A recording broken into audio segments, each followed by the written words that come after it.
Hello everyone and welcome back to another Rise of Kingdom video. This is your boy Legend Ronnie, and apparently there is some new information going on Discord. Now, is this true or not is definitely worth talking about, because me personally, I enjoy this kind of videos.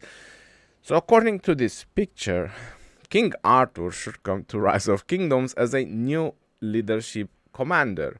Now, is that going to be true or not? Take this or leave it. Either someone had a big brain, which I already went through the skills and I read them because I couldn't wait, or is this going to be true? We will find out whenever they're going to release information about the new leadership. But this looks very exciting, and I definitely want to talk a little bit about it and talk about his skills. King Arthur, that would be some very exciting news, to be honest, because King Arthur is quite an iconic character. I just zoomed this in a little bit. It says on the right up corner, leadership, versatility, and defense. I think he will make a perfect spot as a second in command, or maybe second to Trajan, to get that kind of defensive options for Trajan that we didn't had. So on his first skill, let's zoom out a little bit more. It says deals direct damage to the current target, damage factor 2300 when the skill is maxed, and reduce troops' skill damage taken by 10% for 3 seconds. Adds a debuff to a maximum of 3 targets in a fan-shaped area. Debuff effect reduces skill damage by 20% for 3 seconds. So it does damage to a target. You will take less skill damage for 3 seconds, and also debuffs up to 3 targets to do less skill damage as well, to reduce their skill damage. Now, I think this is a very powerful primary skill if this King Arthur is gonna be true. His second skill, it says return from Avalon. Troops led by this commander gain 20% increased defense and 20% increased health. Now, this is why I think this is a little bit unrealistic, because this is exactly the stats that you will need for a field fighting commander. And considering that Trajan has so much defense with his second skill and his fourth skill, and then it has health as well with his second skill, so you add more defense and health, this would just make like a super tanky combo. And it also has Mars speed, which says they also gain 50% increased Mars speed outside Alliance territory, which is exactly what Trajan would need when you're outside the Alliance territory, because on your territory you have the 20%, 22%, or whatever Mars speed is, the territorial bonuses. So this looks too good to be true, to be honest.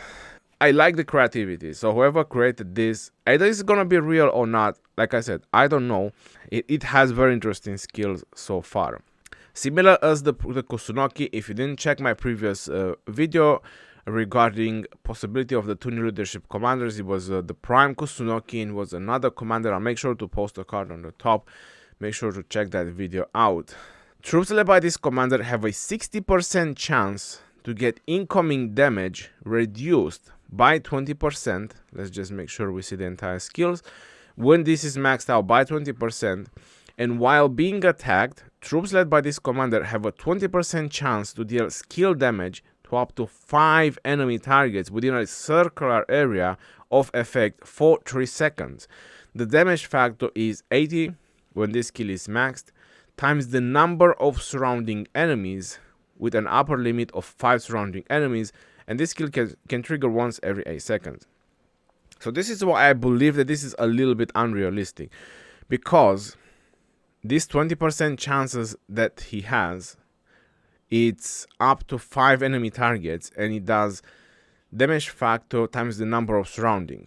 So let me just break it down for you. This is 400 damage factor as long as 5 people surround you, minimum. If it's 15, it only hits 5.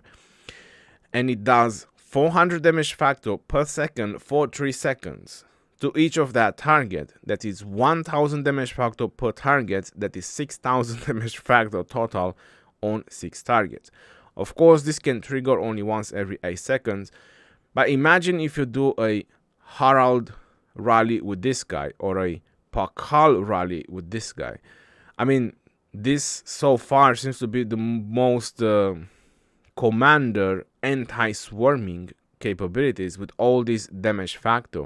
I mean, when someone swarm you, every 8 seconds, 5 of those targets, they get an insane amount of skill damage. I think this is pretty huge, and this is not over, because this is the third skill as it is numbered. So let's go to the fourth skill.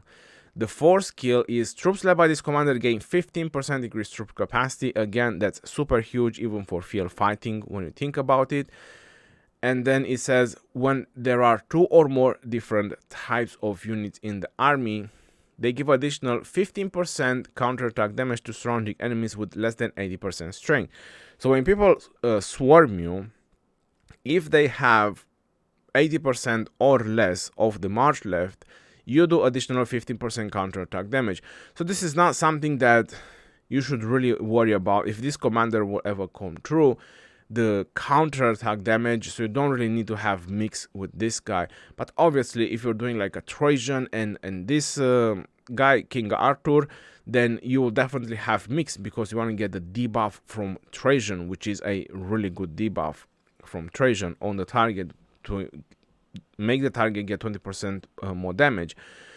So you'll do mix for that, and then you'll have this additional counterattack plus 15% troops capacity. This could also work second to pretty much anybody, if you want to put it like that, because let's face it, Honda is being used second to almost anybody, if you want to think about it. So if King Arthur will come like this, or it will be true, you can use him second to XY, you can use him second to Nevsky, second to whoever you feel like.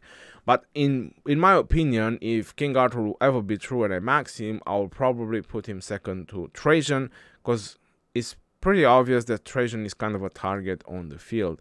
Anyway, let's go to his expertise. It says passive skills. Troops led by this commander are immune to silence effect and rage reduction.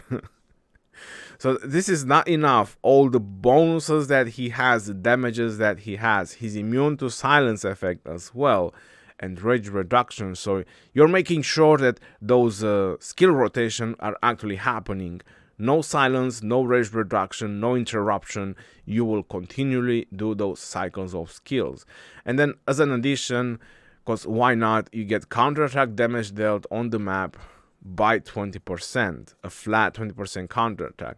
That's why I was bringing up the idea of having Harald with this guy, because Harald has a flat 20% counterattack damage. He does AoE as well when he is being surrounded, double AoE backs basically when he is surrounded, because it's his primary skill and then it's his fourth skill of Harald.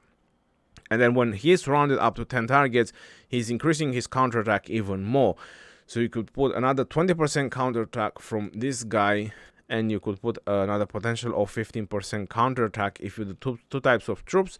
However, considering that is Harald, you might not want to do that. So let's just put a 20%.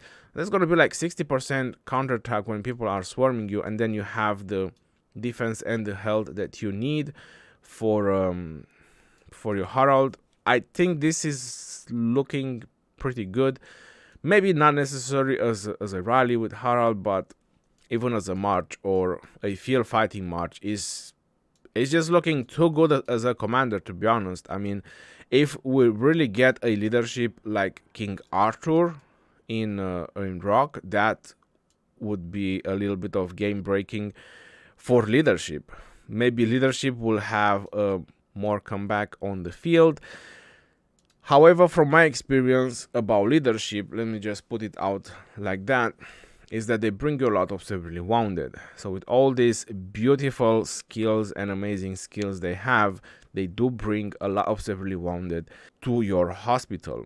So how I would probably use King Arthur if he will ever be true is, like I already mentioned 3 times, second to Trajan.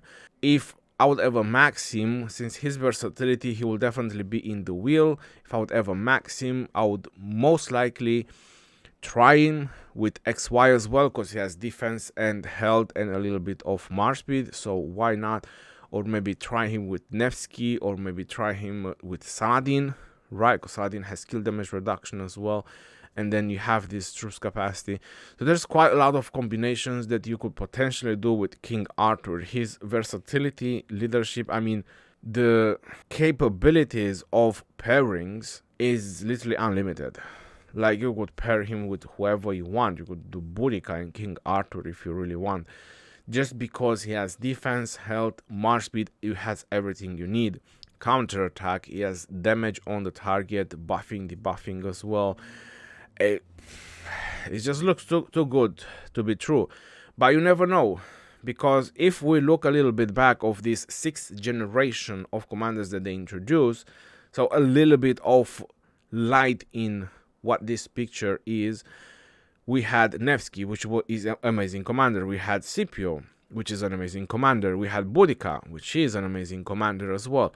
Not as OP as we expected, but still a really good commander.